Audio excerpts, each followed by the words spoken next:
mengajak kita membaca bahkan merenungkan satu bagian firman Tuhan. Firman Tuhan yang akan coba kita renungkan, mari saya mengajak kita membuka di dalam 2 Raja-Raja pasal yang keempat.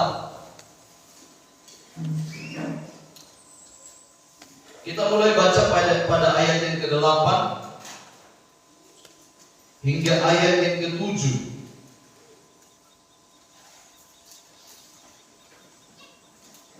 17 maksudnya. 2 Raja-Raja pasal yang keempat mulai ayat yang ke-8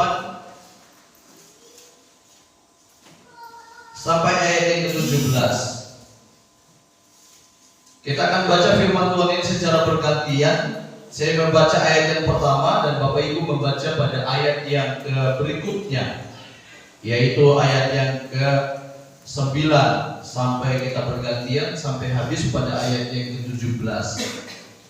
Bapak Ibu, saya baca yang pertama, demikian firman Tuhan. Judul pembacaan, perempuan Sunem dengan anaknya. Pada suatu hari Elisa pergi ke Sunem. Di sana tinggal seorang perempuan kaya yang mengandung dia makan, dan seberapa kali ia dalam perjalanan singgahlah ia ke sana untuk makan. Sesungguhnya aku tahu bahwa orang yang baiklah, kita membuat sebuah kamar atas yang kecil yang berdinding batu, dan baiklah kita menaruh di sana baginya sebuah tempat tidur, sebuah meja, sebuah kursi, dan sebuah kandil. Maka apabila ia datang kepada kita, ia boleh masuk di sana.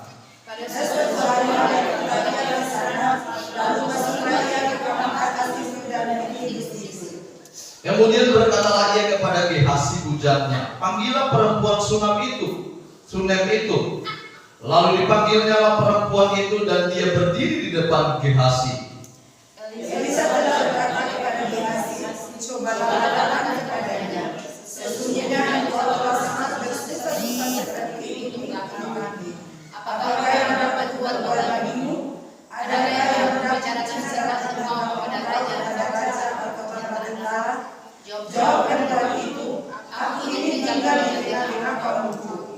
Kemudian berkatalah Elisa, apakah yang dapat kuperbuat baginya? Jawab Gehasi, ia tidak mempunyai anak dan suaminya sudah tua. Lalu berkatalah Elisa, ambillah dia, dan sesudah baginya berdirilah perempuan itu di pintu. Berkatalah Elisa, pada waktu seperti ini juga tahun depan, engkau ini akan menggendong seorang anak laki-laki. Tetapi jawab perempuan itu, janganlah tuanku ya abdi Allah, janganlah berdusta kepada hambamu ini. Sama-sama. Maka juga perempuan itu lalu melahirkan seorang anak laki-laki pada waktu seperti itu juga pada tahun berikutnya, seperti yang dikatakan Elisa kepadanya. Bapak Ibu, inilah firman yang Bapak Ibu kita renungkan pada hari ini. Saudara, ada satu poin penting yang menurut saya itu menjadi sebuah perenungan. Itu terambil di dalam ayat 13 dan 14, dikatakan begini. Elisa telah berkata kepada Gehasi, cobalah katakan kepadanya, sesungguhnya engkau telah bersusah-susah seperti ini untuk kami. Apakah yang dapat kuperbuat bagimu? Lanjut pada ayat yang ke-14 berkata juga seperti itu. Kemudian berkatalah Elisa, apakah yang kuperbuat baginya? Saudara, kalimat ini merupakan sebuah kalimat pertanyaan. Kalimat pertanyaan yang disampaikan oleh Elisa kepada Gehasi, dan tujuannya itu kepada perempuan Sunem ini. Dengan pembacaan ini saya memberikan sebuah tema perenungan kita hari ini adalah melayani dengan tulus. Melayani dengan tulus hati. Dikaitkan dengan pertanyaan Elisa kepada Gehasi yang ditujukan kepada perempuan Sunem ini. Ini karena Elisa ini mengalami sebuah perhatian daripada perempuan Sunem ini. Setiap Elisa lewat bersama dengan Gehazi di daerah itu ada perhatian serius dari perempuan ini. Saya mempelajari dari latar belakang perempuan Sunem ini. Rupanya dia bukan orang asing Israel, tetapi dia adalah bagian keturunan bangsa Israel, itu dari keturunan Isakar. Dan dia berada di sebuah desa terkecil, yaitu desa Sunem. Dan saya pelajari rupanya desa Sunem ini adalah tempat di mana perempuan ini ada, dan ada istri Daud yang pernah waktu Daud mengalami masa tua dan ditawarkan untuk ada seorang perempuan yang mendampingi dia. Dan perempuan itu ditemukan di tempat ini. Siapa namanya Bapak Ibu tahu? Istri Daud yang masih muda sekali, dan sampai masa tuanya dia tidak sentuh istrinya ini. Sehingga ada salah satu anaknya itu minta istri papanya ini menjadi istrinya. Yang saya tahu seperti itu. Perempuan yang ditulis Alkitab itu berasal dari tempat ini. Dan Bapak Ibu Saudara yang dikasihi Tuhan, dengan perhatian perempuan Sunem ini membuat Elisa seakan-akan berhutang. Dengan perhatian perempuan Sunem ini membuat Elisa ini berasa berhutang budi terhadap perempuan Sunem ini. Sehingga dia lontarkan pertanyaan seperti ini. Apakah yang dapat kuperbuat bagimu? Pertanyaan ini seakan-akan berulang kali. Itu 2 kali Elisa tawarkan. Minta. Nah, apa yang kita perhatikan? Bapak Ibu, pertanyaan seperti ini otomatis ada awalnya. Apa yang menyebabkan sampai Elisa ini mengatakan kalimat seperti ini? Otomatis ada sebuah tindakan, ada sebuah perbuatan yang itu membuat terkesan Elisa ini perhatikan. Dan Elisa memperhatikan ini, dia lakukan dengan tulus. Dia lakukan ini dengan begitu tulus hatinya, tidak dimuati dengan motivasi banyak.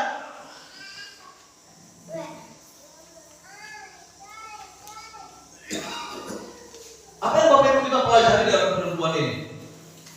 Saya melihat Bapak Ibu ada beberapa poin penting yang merupakan sebuah pembelajaran agar kita benar-benar belajar dengan perempuan Sunem ini. Perempuan Sunem ini dia adalah seorang yang kaya. Alkitab mencatat bahwa dia adalah seorang kaya. Dan beberapa kali Elisa lewat di situ,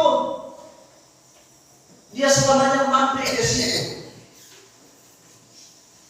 Elisa ini bukan seorang hamba Tuhan yang mata duitan dan lihat nanti orang kaya dia singgah, tidak. Tapi dia melihat hati seorang perempuan Sunem ini luar biasa. Ada sebuah perhatian serius mungkin dari pertama kali Elisa singgah. Ada perhatian dari perempuan ini kepada Elisa. Karena dia tahu dia hamba Tuhan. Lalu setelah sekian kali Elisa singgah, terinisiatiflah dari perempuan Sunem ini. Inisiatifnya dia dikatakan pada ayat yang ke-9 dikatakan demikian. Berkatalah perempuan itu kepada suaminya, sesungguhnya aku sudah tahu bahwa orang yang selalu datang kepada kita itu adalah abdi Allah yang kudus.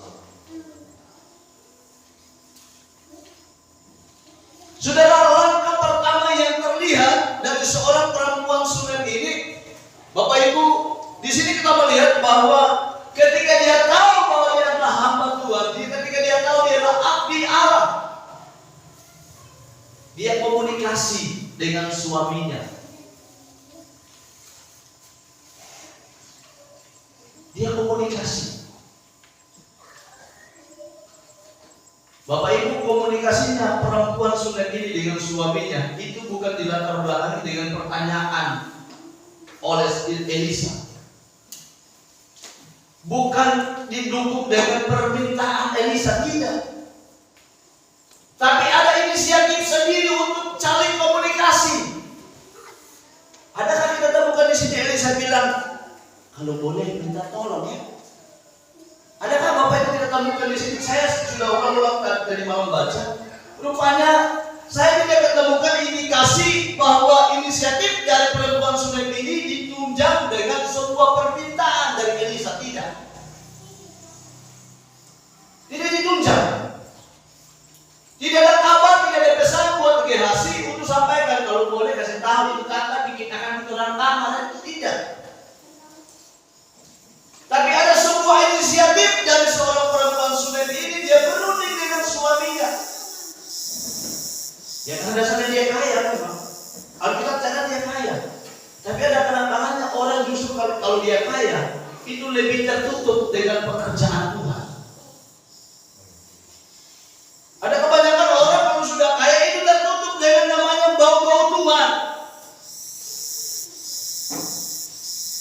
Ada kebanyakan orang kalau sudah kaya itu waktunya dengan Tuhan itu bahkan lebih tidak ada lagi.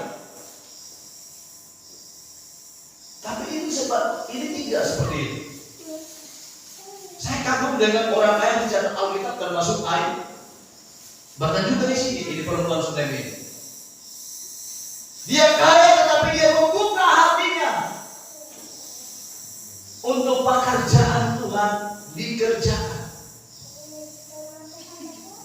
Sekali lagi saya mengatakan bahwa Elisa tidak menginstruksikan. Tidak ada tawaran Elisa. Tetapi ketika Elisa sering singgah di situ, terinisiatiflah mereka untuk komunikasi antara suami dan istri.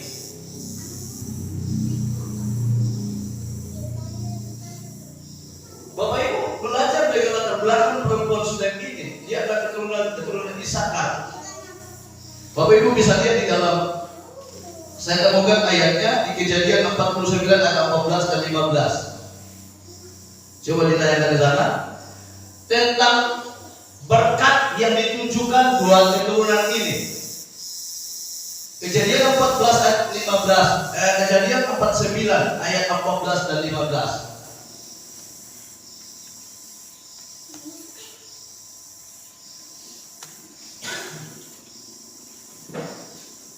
Kita baca sama-sama 1, 2, 3. Isakar adalah seperti keledai yang kuat tulangnya, yang meniap diapit bebannya. Ketika dilihatnya bahwa perhatian itu baik dan negeri itu permai, maka disendangkannya lah bahunya untuk memikul, lalu menjadi budak dan roli. Bapak Ibu, ini adalah bagian berkat yang ditunjukkan buat kaum keturunan ini. Ialah keturunan 12 anak Israel, dan dia perempuan ini ada di keturunan ini.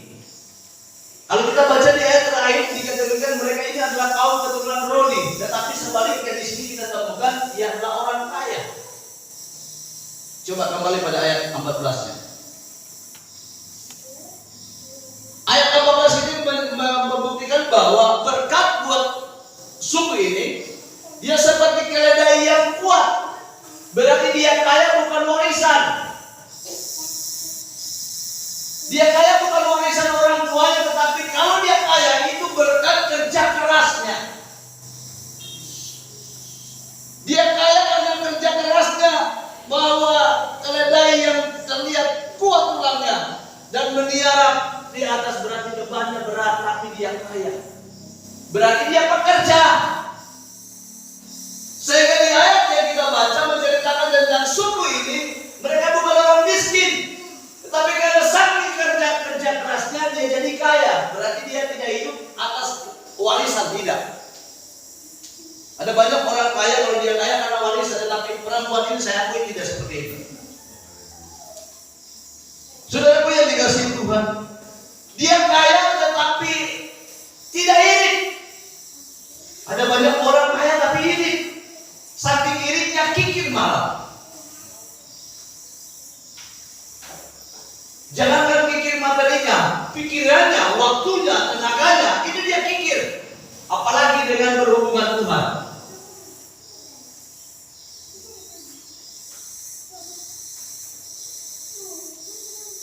Jadi Bapak Ibu Saudara yang dikasih Tuhan, perempuan Sunem ini dia kaya, tetapi kekayaannya tidak akan menjadikan dia jauh dari Tuhan. Bahkan dia antusias dengan Tuhan. Waktu abdi Allah ini berapa kali singgah, maka mereka berunding dengan suaminya. Dan saya bersyukur ada sebuah pembelajaran.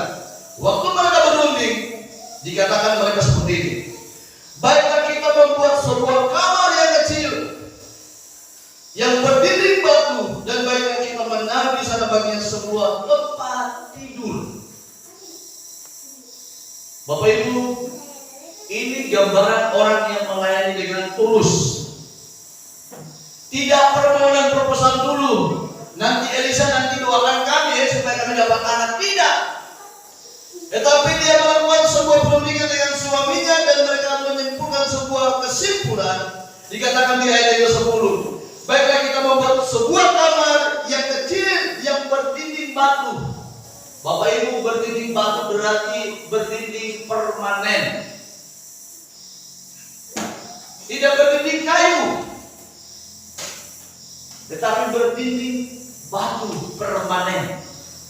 Jadi kerinduan mereka buatkan kamar yang permanen supaya Elisa ini kalau boleh tinggal di situ kalau boleh.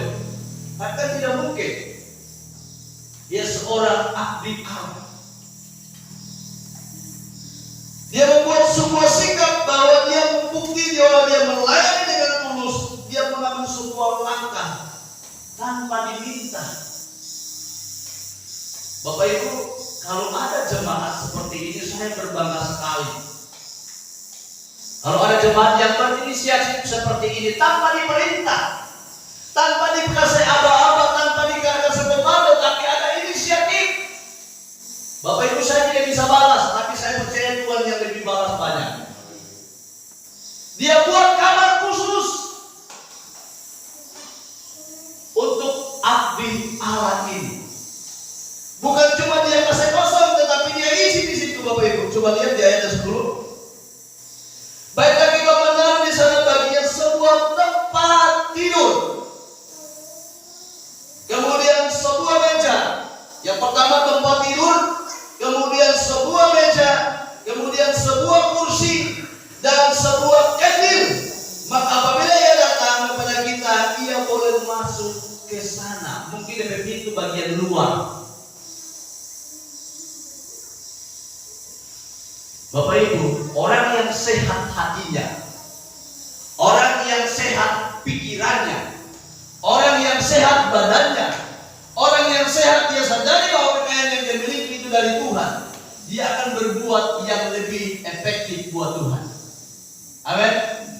Tapi ada orang yang kalau tidak efektif dengan Tuhan, karena dia tahu kalau untuk dirinya dia bagus sedemikian rupa.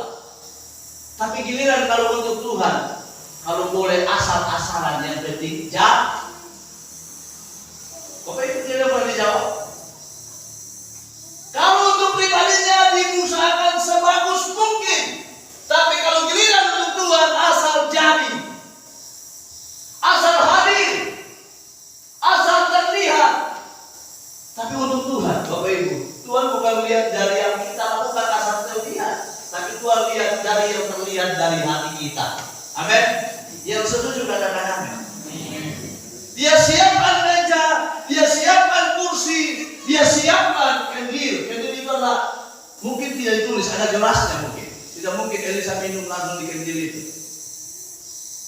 Dia siapkan perlengkapan selengkap mungkin. Apakah ada proposalnya? Apakah ada agenda dari Elisa? Saya tidak temukan di situ, tidak temukan. Saya tidak temukan ada proposal Elisa kalau mau buat harus seperti ini, tidak. Tetapi orang yang melayani dengan tulus, dia akan menyediakan apa yang sepatutnya dia sediakan.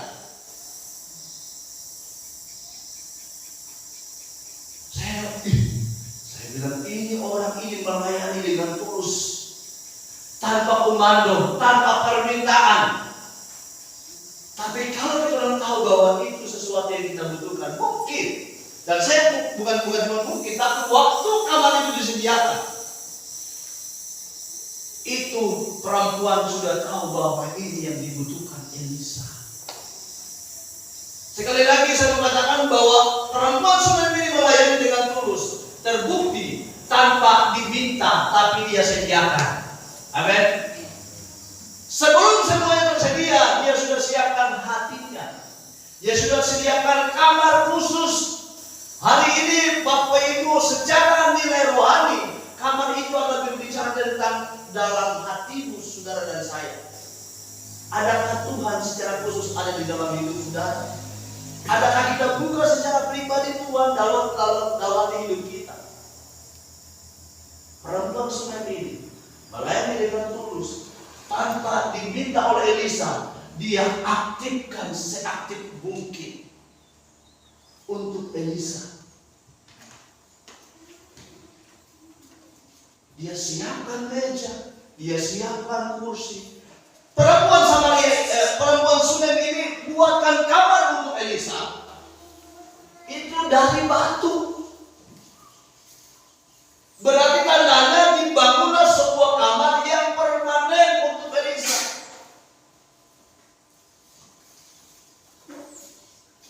Dia sediakan segala sesuatu.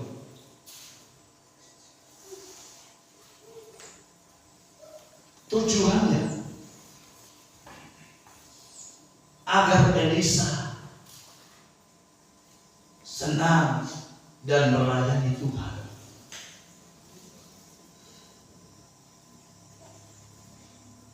Saya percaya Bapak Ibu, mungkin kita tidak sekaya seperti perempuan ini. Kita tidak sekaya seperti perempuan ini Bapak Ibu. Tapi sekurang-kurangnya ada sebuah gambaran bahwa perempuan itu melayani dengan tulus. Orang yang melayani dengan tulus, dia akan melakukan apa yang menjadi bagian yang bisa dia lakukan untuk Tuhan. Sehingga dengan respon yang begitu luar biasa yang ditunjukkan oleh perempuan Sunem ini, langsung Elisa itu tanya, Gehazi, tanya ke dia, apa yang perlu kita perbuat buat dia? Bapak Ibu, kalau saya dan saudara hari ini kalau ditanya, Pak Pendeta, apa yang perlu kami buat? Ganti dalam PO bukan lagi trek, kalau boleh bis. Kalau sampai di level ditanya, tapi Bapak Ibu mencapai level itu tidak mudah ditanya. Sampai di level Bapak Ibu kita ditanya, kita harus ada sebuah tanda yang perlu bahwa itu kita perlu ditanya.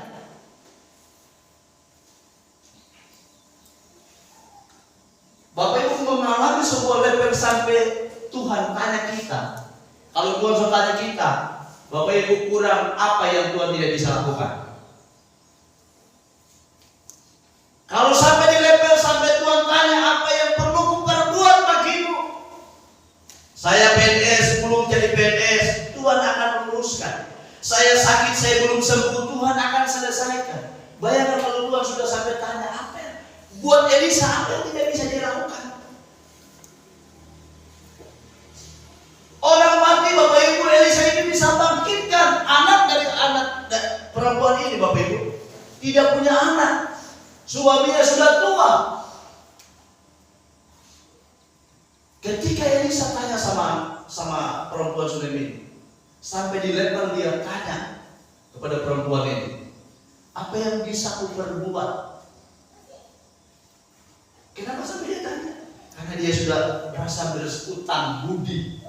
Dia sudah singgah, dikasih makan, dibikin kamar. Berarti tandanya dia tidak sementara dia tinggal di, kalau boleh dia tinggal, lebih suka mereka. Bukan karena mereka kaya sebenarnya, kalau menurut saya pelajari. Bukan karena mereka kaya, tidak. Tapi hatinya yang kaya dengan Tuhan. Sekali lagi ada banyak orang kaya tapi hatinya tertutup. Kalau boleh ekonomisasi dalam setahun jangan ada, jangan lewat di rumah saya. Kaya tetapi waktu ucapan syukur Bapak Ibu nasanya 20.000. Ada orang paling miskin sekali, nasanya 100.000. Bukan Tuhan ukur seperti itu, tetapi hatinya tidak kaya.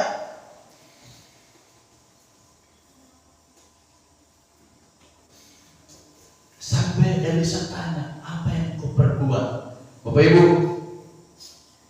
karena saking tidak ada pertanyaan, tidak ada permintaan, dia sudah berbuat seperti itu, tapi dia tidak banyak permintaan, tidak banyak permohonan. Motivasi dia melayani dengan tulus, terbukti dia tidak meminta. Bapak Ibu, hari ini kalau kita ditanya apa yang Anda minta, pasti kita lampirkan dari 1 mungkin sampai 10. Tapi perempuan Sunem ini tidak meminta. Saking karena tidak ada motivasi dibalik dari apa yang dia berbuat, langsung Elisa bilang, pada hari yang sama seperti hari ini, tahun depan, mana sebab kalau adek. Bapak Ibu, apa respon waktu dibilang seperti itu? Ada respon dari perempuan ini?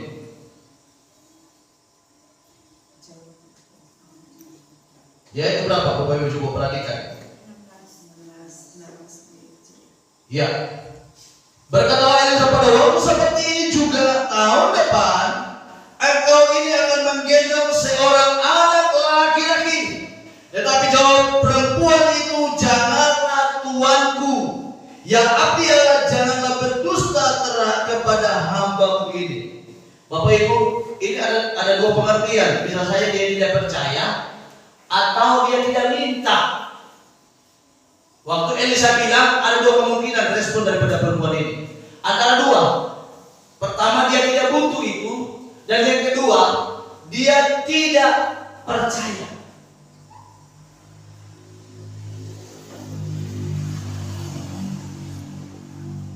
Ayat 17, mengandunglah perempuan itu lalu melahirkan seorang anak laki-laki pada waktu seperti itu juga pada tahun berikutnya, seperti yang dikatakan Elisa kepadanya.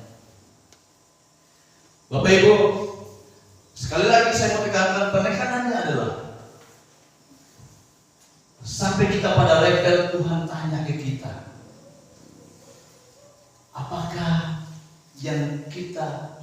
apakah yang Tuhan mau buat kita? Mungkin tahun ini atau tahun depan.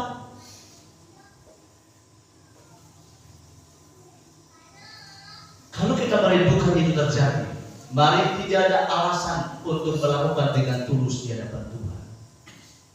Orang yang hati nuraninya tulus di hadapan Tuhan, tidak neko-neko, tidak ada indikasi udang di balik batu, tapi tulus di hadapan Tuhan.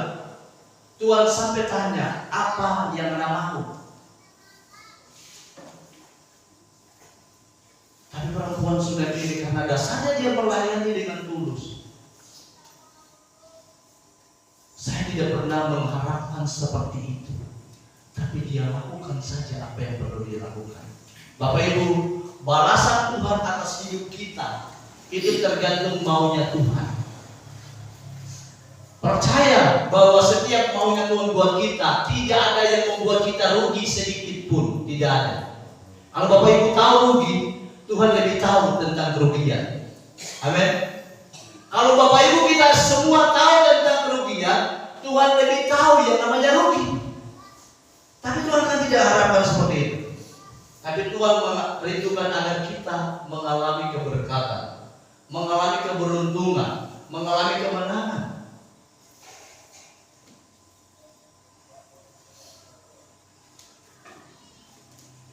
Sebab itu Bapak Ibu, hari ini, tahun ini, di mana tema tahun kita dari Sinode kita disorot dengan tema Open Heaven, surga terbuka. Mari buatlah supaya bagaimana surga terbuka itu tergantung kita pegang kuncinya dari sini. Amin. Jadi surga terbuka itu bukan tergantung gembala yang pegang, tergantung Bapak Ibu. Kalau surga